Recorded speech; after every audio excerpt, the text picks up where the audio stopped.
Greetings. Welcome to our Introduction to the Global Studies Enduring Issue essay, specifically targeted for Global 9 students. Get ready to do some writing.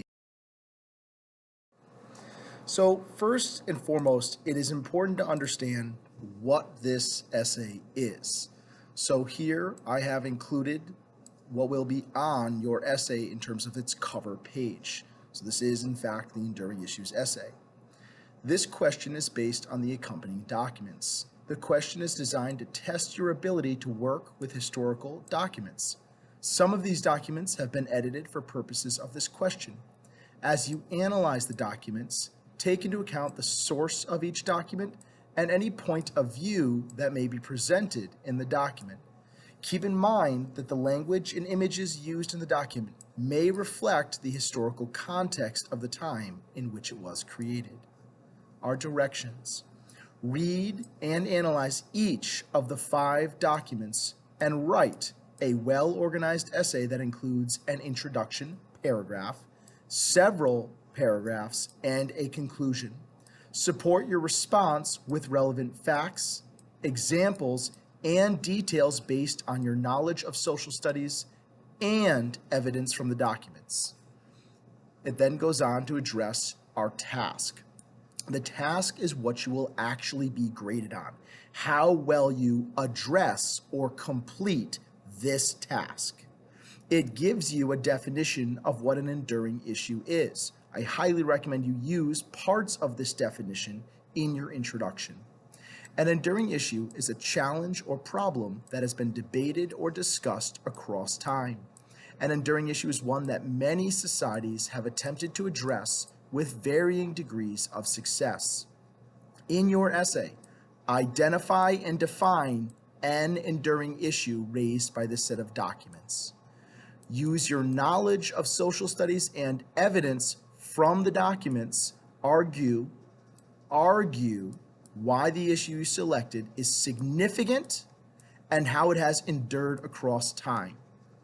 Be sure to identify the issue based on historically accurate interpretation of 3 documents. Define the issue using evidence from at least 3 documents. Argue that this is a significant issue that has endured across time by showing how the issue has affected people or been affected by people, how the issue has continued to be an issue or changed over time. And you must include outside information from your knowledge of social studies and evidence from the documents. I want you to take a second. This is in effect your question. Based on this task above, what do you think will be easy about this new essay? Based on this task, what do you think will be difficult to do as the student, as the writer of this essay? In class, we would then discuss your responses. So what does this all mean? What in fact is an enduring issue essay, and why am I going to make you write it? Well, it's 1/3 of the Regents exam, in addition to multiple choice questions, usually 28, and constructed response questions, usually a double set of CRQs. And the enduring issue essay, going to be shortened to EI for the purposes of these notes, is about 20 to 25% of your overall Regents score. There's going to be 1 essay on your Regents exam, so that's why we will practice by writing several over this year. An enduring issue consists of 5 different documents. These can be passages, they can be primary sources, secondary sources, they can be pictures, they can be art or maps, or even charts and graphs. As you examine those, you will have to identify and define your own enduring issue that you find in the documents. So you're not going to be given one, you have to find the enduring issues. You have to identify them. And you're going to have to explain how the issue that you find, that you choose in effect, is significant, how it has impacted people, and how it's endured across time. Has it changed in many ways? Has it continued to be a problem for multiple civilizations or an issue for multiple civilizations? Has it both continued but changed in nature as well? So then what are these enduring issues? Well, history itself has many reoccurring themes. These we're going to call our enduring issues.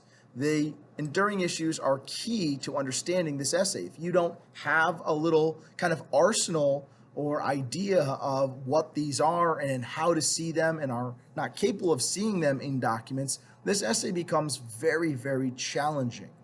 Enduring issues are historically important, which means they've either affected a lot of people and they've had long-lasting effects. So enduring issue, a continuing or long-lasting issue or problem, and an issue, a challenge or problem for debate or discussion.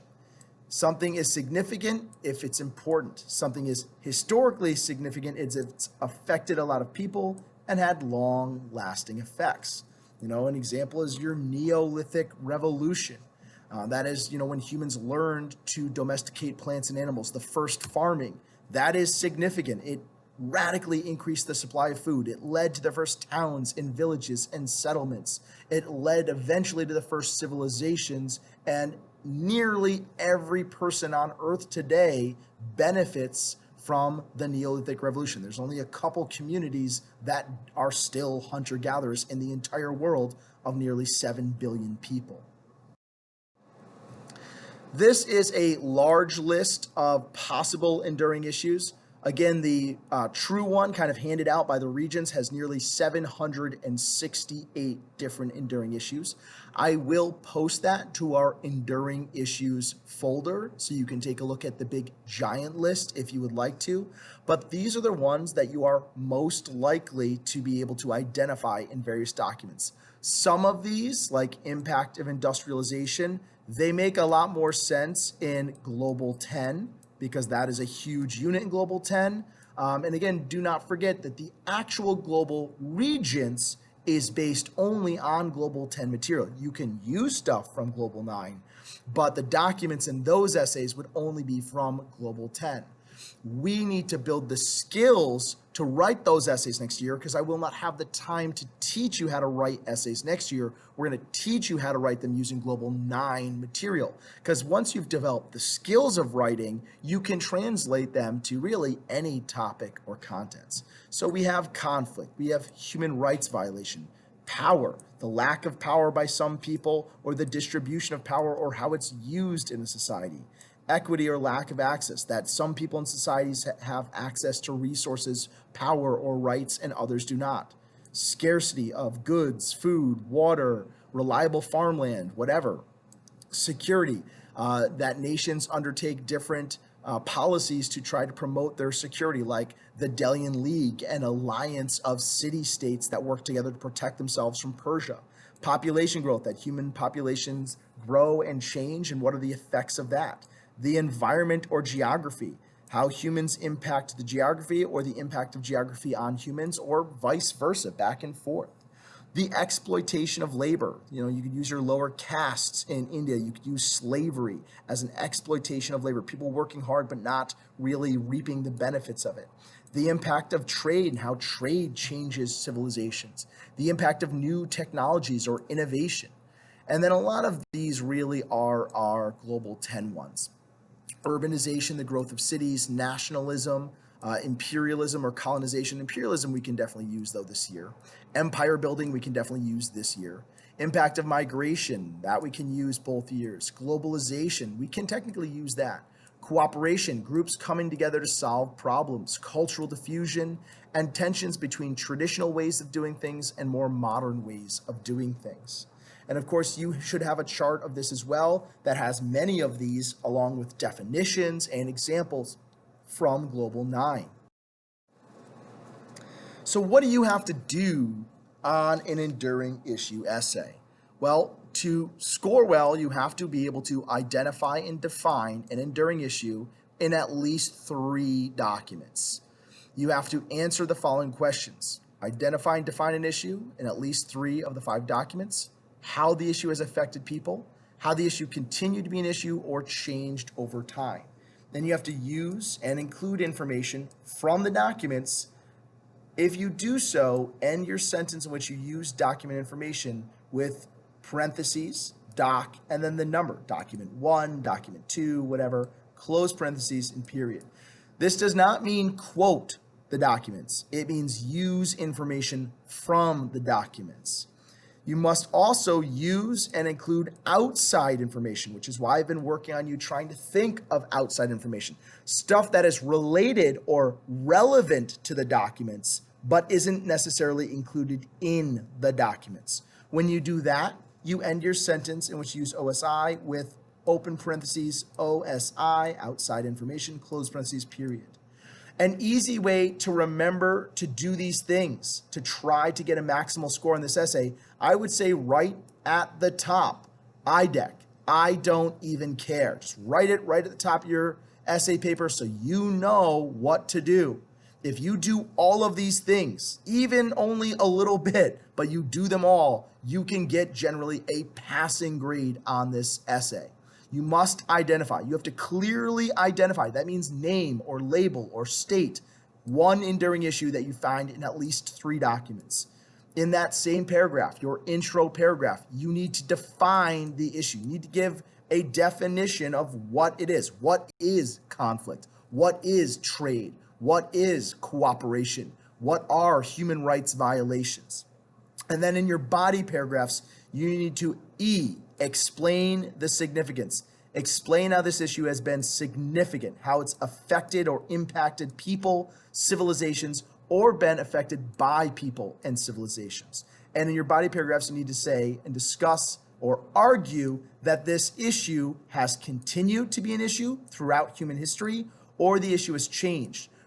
And you can also do both, like exploitation of labor. Slavery is an exploitation of labor. It does not exist pretty much in the world today, but are there sweatshops where young children are exploited for their labor in parts of Nepal, India, and Bangladesh? Yes. So it has continued the exploitation of labor to be an issue, but it's changed in that slavery used to be much more common throughout the world. And today, slavery, the owning of human beings, is much less common.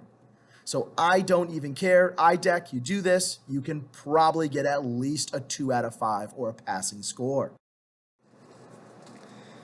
There are several strategies for attacking this essay that, in my opinion, are utterly crucial to your success.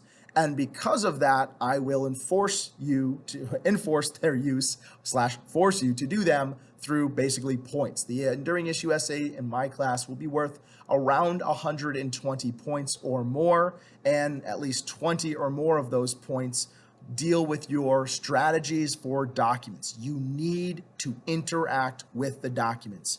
You need to highlight and underline words in the documents, key words, not just anything, the things that give you answers, the things that give you information. You should, in the margins, write notes, information, outside information as you read each document. So for an example, if a document's on slavery, write anything that pops into your head about slavery that you can remember. And then you have to look to see if these documents have occurring enduring issue or themes. So I have a chart system that we're going to play around with, and that is going to be part of these essays for you. You're going to need to do this to get full credit for the assignment. How to interact with these documents. So again, underline, highlight, and add OSI to the document. For each document, for every single one of the 5, not just the 3 you're going to use, but for every one, you're going to create a little T-chart. All right, in one column, you're going to put the main ideas, what this document actually tells you to do, or tells you, like what information do you gain from this document. In a middle column, you're going to put what enduring issues you see in the document, any at all. Don't forget, they don't have to be bold. They don't have to be coming out there and really hitting you in the face. They can just be loose enduring issues, but that you can argue this document in some way shows. And then the last column, your outside information. What else do you know about the topics? So here we're going to practice. We have document 1 and say a set of these 5. The title of the document is The Spread of Buddhism Through the Silk Roads and Indian Ocean Complex. There's a key original core of Buddhism in the 6th century, and then it shows different spreads at different time periods. And you would take the time to analyze this. You would take the time, and I want you to do that now. You have a big chart in your notes. See what you can come up with here. Take a couple minutes to do that, and when you think you've filled out these charts as best as you can, start hitting the play button again. So here's our chart. Play around with it, and then I'll show you what I came up with. I interacted with the documents heavily, as you can see, putting all sorts of notes in the margins all around it, drawing in the document as well. The main ideas I got from this: Buddhism spread through Asia. Buddhism spread along trade routes. Trade is affected by geography. I drew mountains in here, and I'm like, the Buddhism spreading around the mountains. Buddhism made its way to Korea, China, Japan, and Southeast Asia. China, Korea, Japan, Southeast Asia. So that is what this document is telling me. Technically, it's also telling me the various years in which it spreads as well. What enduring issues did I see here? And I didn't just name them, I also put what made me think about them, because that's going to make my life easier when I go to write this essay. I said, well, I see ideas and belief, that Buddhism is a belief system and that it spread. I said I saw interconnectedness. There are trade routes and cultural diffusion, which are examples of interconnections between civilizations and peoples. I said I see interaction with the environment, that trade routes were impacted by geography, both the Indian Ocean trade network affected by monsoons and the Silk Road, which went around the Himalayas and had to travel through a desert along specific routes.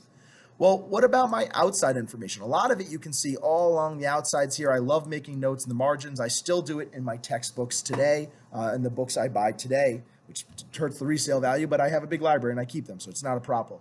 Well, I remember that Siddhartha Gautama was the founder of Buddhism. I remember that they believe in karma, dharma, and reincarnation, that they have the Eightfold Path as a guide to their living, that the 3 baskets was their main text, and nirvana was the goal of Buddhists. So I remembered a lot about Buddhism. And then I remembered other things as well. I said the Silk Road was a center of trade and cultural diffusion. I said that Buddhism spread through missionaries sent by Emperor Ashoka of the Mauryan dynasty, and he helped spread Buddhism. And I said that Emperor Ashoka also built pillars and temples. So this is all the information I was able to remember. It's not in this document. It's our outside information, but maybe this will be useful. Maybe this will come in handy. And you're going to do this type of chart for each of 5 documents.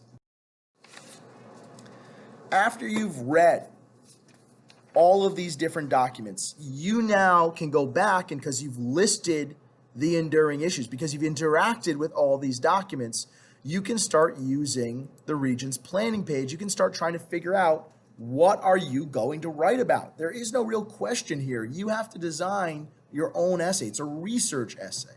So you have to find a common enduring issue in at least 3 of the 5 documents, because some students will find some issues, other students will find others. So identify your enduring issue, define it, explain the significance, explain how it's continued and or changed over time, and you want to use the ones that you have good, solid OSI on. And then you're going to outline your essay on the planning page. You're going to interact with this planning page, and then there'll be like a big blank underneath it, and you're going to use your IDEC. I don't even care. Make sure you can identify it, 1 in 3. Make sure you define your enduring issue, that you have a good, solid definition. You feel comfortable that you can argue that this is the definition. Explain how it's significant. Or do you know how your issue has impacted peoples in at least 3 documents using outside information, using the information in the documents? And can you argue that this issue has continued and or? So this is that planning page. And again, we're not going to interact with this right yet. We're going to do it on your actual essay. But you can see that you can list what your enduring issue is. Then you can go through a little checklist. Is this issue supported by at least 3 documents? Yes. And then you would circle which ones it's in. It's in 1, 3, 4, and 5. Which 3 documents help you define the issue? You could circle again which ones. Has this issue significantly affected people? Yes. What issue do you see it? Again, I saw it in 1, 3. I didn't see the effect in 4, so maybe 5. Then has this issue endured across time or changed? And again, what documents is it in? And here's a spot where you can put OSI. Below this, there'll be a blank space on the Regents and in your essay in class. And I recommend building your intro paragraph or thesis there, which we're going to get into shortly. How is the enduring issue essay graded?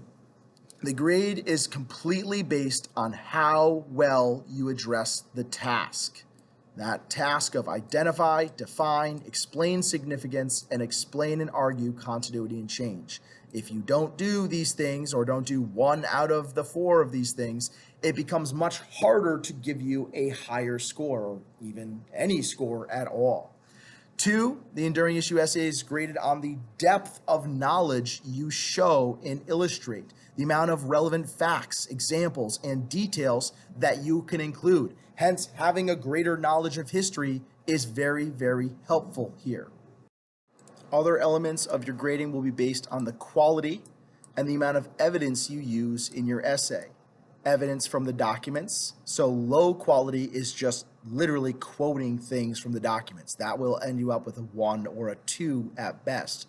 Higher quality is analyzing information from the documents and extrapolating or pulling your own concepts from those documents, interpreting them and rewording them in detail. And outside information, the quality and amount of outside information you add to show how something is significant, to show and illustrate how something has either continued and or changed throughout time. A big element of the higher level scores, level 4 and level 5, so 90 or higher basically, is can you find analysis? Do you provide a big picture or a long view of why something is an enduring issue, why this thing is important, how it's affected the world as a whole or a specific empire or civilization from a very large picture view. And your organization does come into the score as well. You need to have an introduction paragraph, not a sentence, an introduction paragraph that we're going to call a thesis statement. We're going to work on that and show you how to do one of those. Do you have clear introduction sentences in every body paragraph? And did you have a conclusion paragraph? Does your essay's organization make sense? Does it flow logically from statement to evidence and statement to evidence? All of that can determine your score as well. When you have finished your essay, you will be provided with a guiding rubric, and there is a rubric in these documents as well. Again, I'm going to focus on this IDEC because if you do this, you have completed the task. So write it right at the top and check it off as you do it. Did you identify at least one enduring issue? Did you define that enduring issue in the introduction paragraph of your essay? Throughout the body paragraphs, have you explained how your issue is significant? And through your body paragraphs, have you argued, explaining and describing how that issue has continued to be an issue and or how it has changed? If you can say, yeah, I've done these things, you'll get at least a 2 or 3, a passing score or an 80. So one of the most critical steps of the enduring issue essay is your introduction paragraph, which is going to contain your thesis. If you build a stronger thesis, the rest of your essay makes more sense and flows more logically. It's going to be easier to write a good essay if you have a solid thesis statement. So the thesis is when you, the writer, establishes what their argument is going to be and defines examples that are going to help them to defend the argument. It should give you an idea of what the paper will cover. Like me, as I read your intro, I'm like, all right, I know what Billy's going to write about. I got this. Your thesis is the cornerstone of your introduction paragraph. So your thesis is in your intro paragraph, but you're going to come back to the ideas in your thesis in pretty much every body paragraph to show how this body paragraph connects to my thesis, how this body paragraph connects to my thesis. So this is our formula. Your thesis is a claim and the examples you plan on using. So for a global issue essay, because theses are many different types of writings, doctoral thesis, all sorts of stuff, your claim is your enduring issue and the reasons or ways it's been significant, has affected or been affected by humanity, plus the examples from the documents and OSI if needed.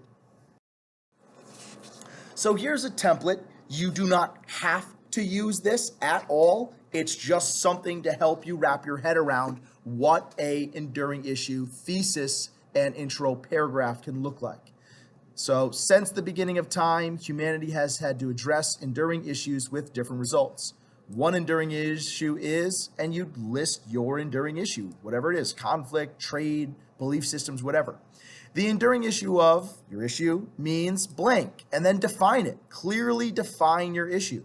This was significant as a couple reasons it was significant. The issue of, again, your enduring issue, was apparent during the, and you put here like an era, time period, a specific civilization, whatever, when blank, examples from the documents, was happening. Like with all enduring issues, your issue has affected and been affected by people and has continued to be a reoccurring issue. And again, it's not perfect, but this will definitely get you a 90 if you have this, and then the rest of your essay perfectly fits and proves this thesis. Yeah, you can get a 90 with this. So here's an example of a level 5 introduction paragraph that uses some of the information from our document we interacted with, that map of the spread of Buddhism. I've color-coded this to help you. The blue is the identification of our enduring issue. The red is our definition. The green briefly explains why this issue is significant. It basically tells the reader what examples and evidence you're going to use. And the purple mentions examples from the documents and outside information that are going to be used as evidence later in the essay and mentions modern day. Tries to connect it to the idea that this has continued and or changed. So here's our intro paragraph. That's level 5, so a perfect paper. An enduring issue is one that humanity has affected or been affected by throughout history. One such issue is trade and its impact on civilizations and peoples. I've identified my enduring issue. Trade is when an individual or group exchanges goods, services, or money for the goods, services, or currency of another group. Defined it. Trade made some civilizations powerful through wealth and influence, and trade helped spread new technologies and religions through the world. I've briefly explained why this issue is significant. The Silk Road, Mediterranean Sea trade, and the slave trade all had a significant impact on civilizations and peoples over the course of human history. Trade continues to impact the modern day world as well. I've mentioned examples from the document. Our Silk Road is document 1. We'll see that these could be other documents. And I've mentioned information that we're going to also dive into the modern world as well. What about your body paragraphs? Well, for body paragraphs, I like to use another acronym, TEAL. Topic sentence, introduce the ideas of the paragraph and explain the historical circumstances or setting that might deal with that document. E, explain, using examples and evidence from the documents and your outside information. Analysis, why is this important? Why is this evidence? Why are these things you've stated important? What's the big picture here in this enduring issue? And L, link your paragraph back to the enduring issue and or modern day examples. Include a topic sentence in your body paragraph. Explain using examples and evidence from the outside information from the documents. Analyze why that's significant, why it's impacted humanity, why it's a big deal. And link your paragraph back to your enduring issue. You're linking it back to your thesis to show that this paragraph is in fact helping me prove my thesis.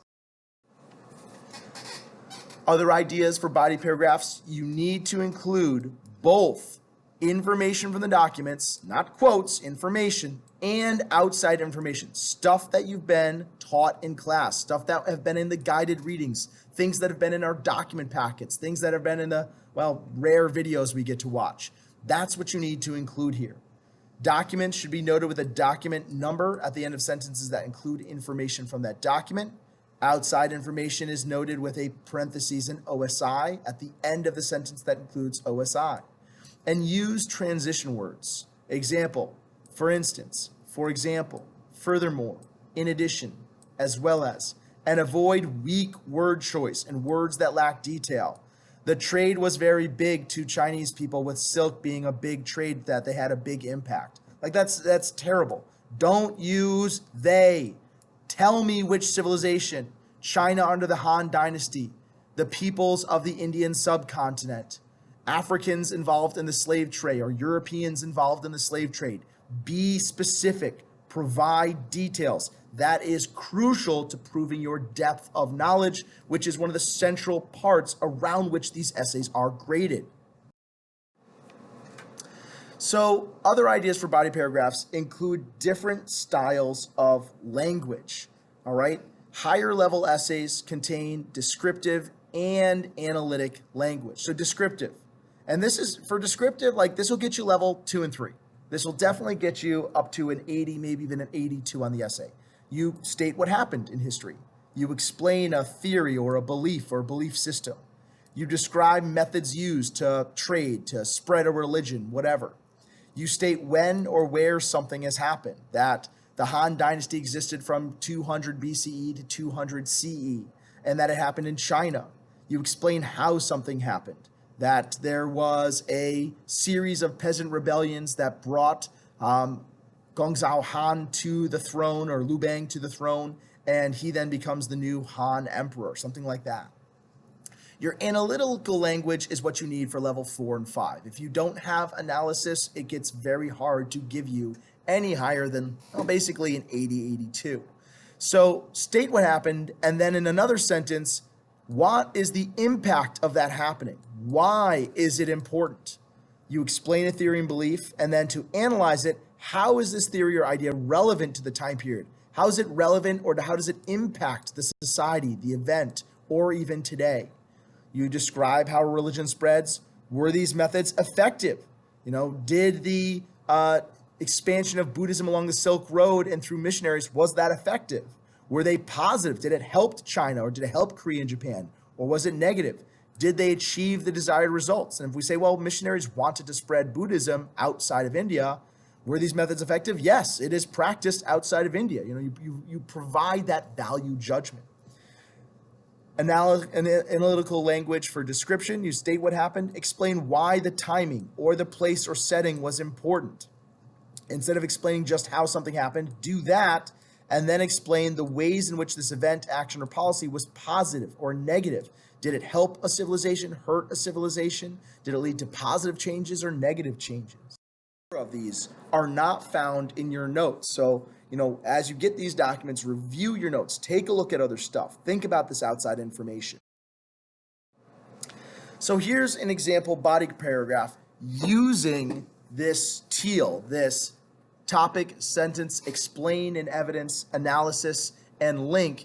And this body paragraph, like most of yours that should be, is based off of our document. This is clearly based off of our map that we had on the spread of Buddhism.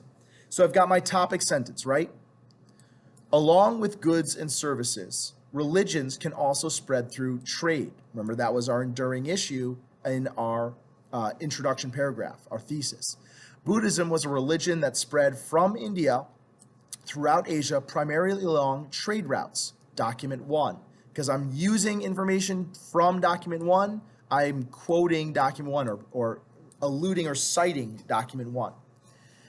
Now I go to my explanation. Buddhism was founded in India by a prince, Siddhartha Gautama.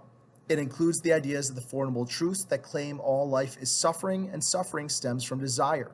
Buddhism offers the Eightfold Path as a guide to living, to end suffering and achieve nirvana, an end to reincarnation and pain. Outside information.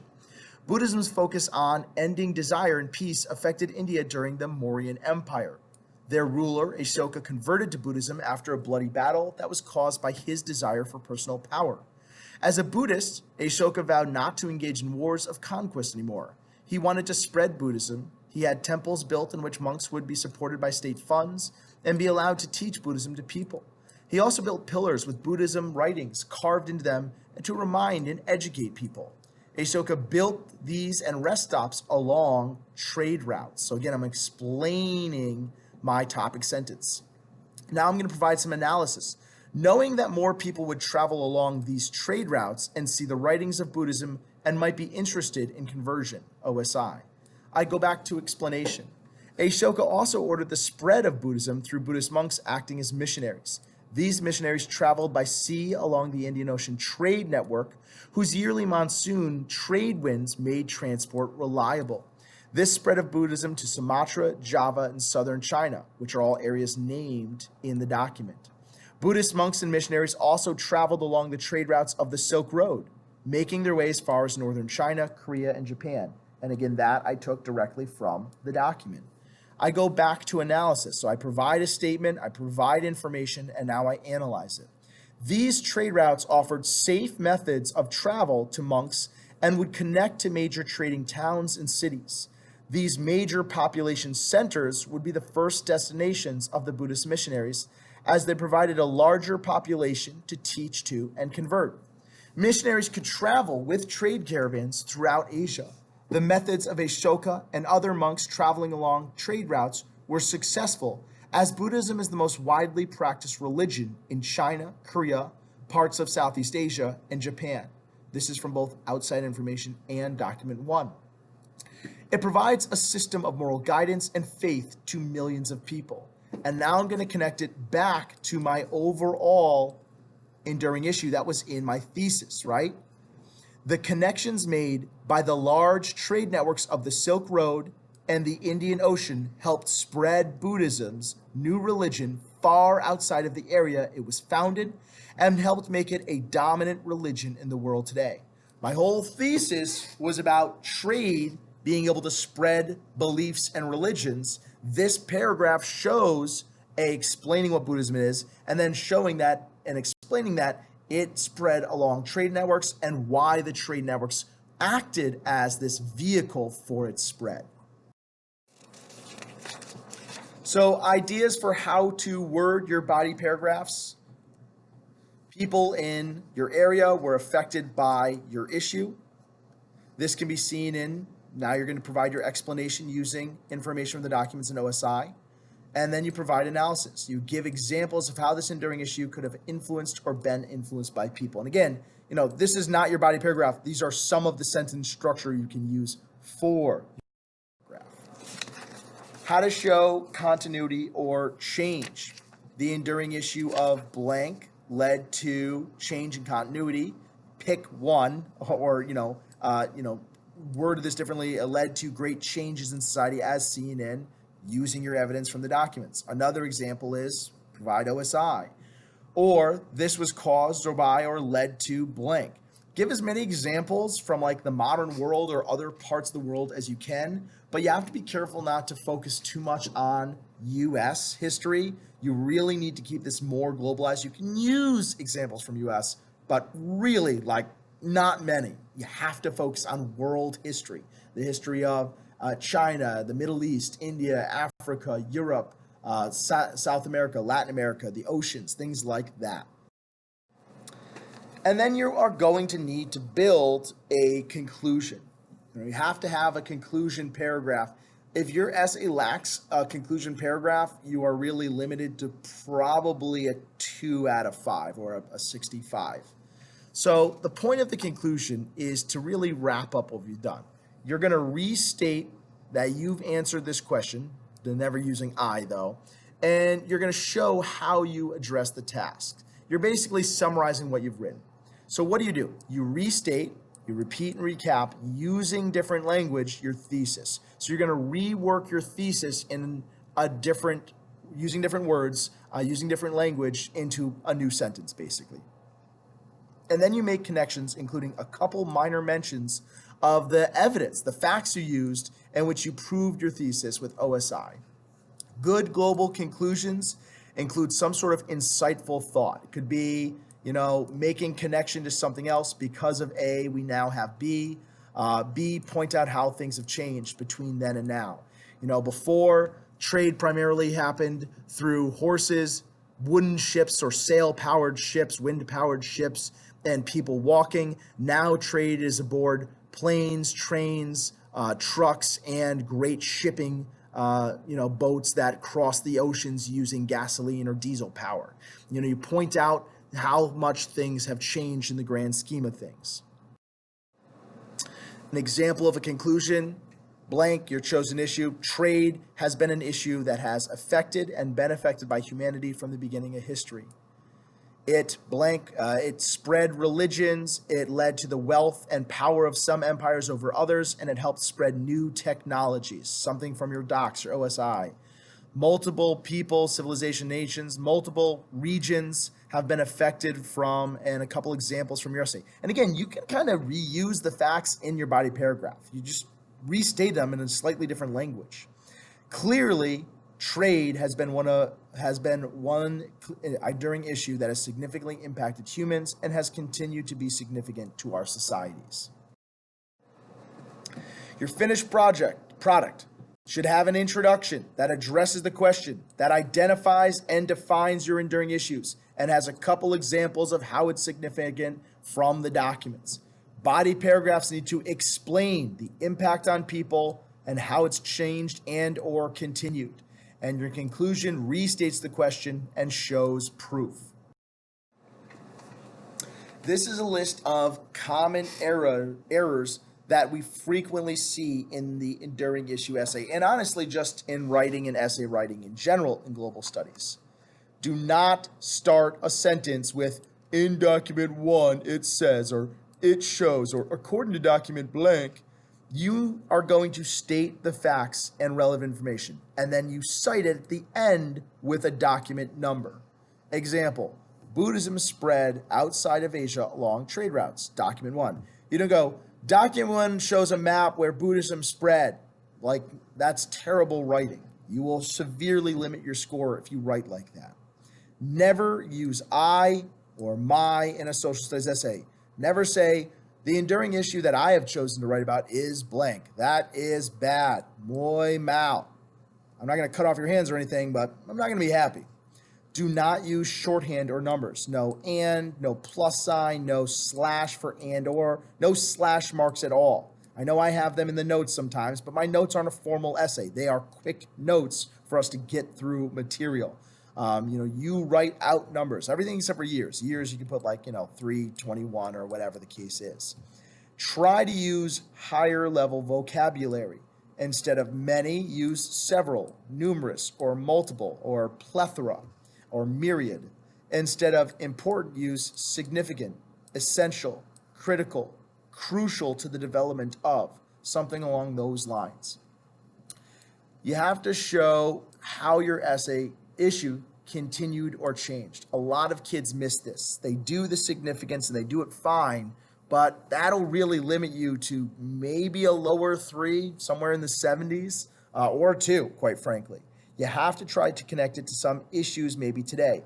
This is why I had you do your news and current events project, and why I'm going to have you do another one of those updates before every single one of those, because I want you to think about some modern stuff and see some modern stuff going around in the world today. That's why I asked you to do global studies stories for that, not focus on U.S. stories for the BBC, because I want you to see these issues elsewhere. Or you have to focus on how the civilization adapted or changed to meet the challenges of your enduring issue. You have to show this continuity and or change. And honestly, most of them have continued. They're enduring issues because they've literally all continued. They also generally have all changed. Like, there are still wars and conflict today, but instead of shooting arrows at each other, we have rifles, cannons. That wars today, we don't enslave people generally through wars. Again, in some parts of the world, there kind of does still go on, but Not many. Today we have nuclear weapons, like that's a change. The wars continue, but the ways in which we fight them has changed, something along those lines. Be specific. This is a huge one. You're going to have your essay, I'm going to have a little error writing code. I'm going to put BS near people's stuff. Doesn't mean I think you're lying. It means you need to be specific. If you tell me the Phoenician alphabet is important, an example from one of our first units, tell me why. Be specific. Provide details.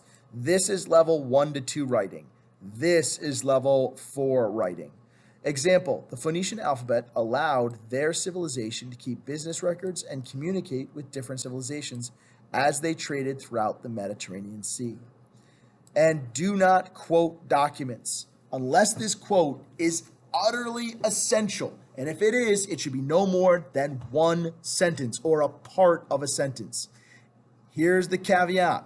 If you do use a quote, and again, you should not be doing this, only if it is the perfect wording, and then you are going to explain why that quote helps prove your thesis. Your next sentence or two explains the analysis of that quote. That quote clearly shows this issue is significant, or clearly shows this issue has been significant and changed or continued over time.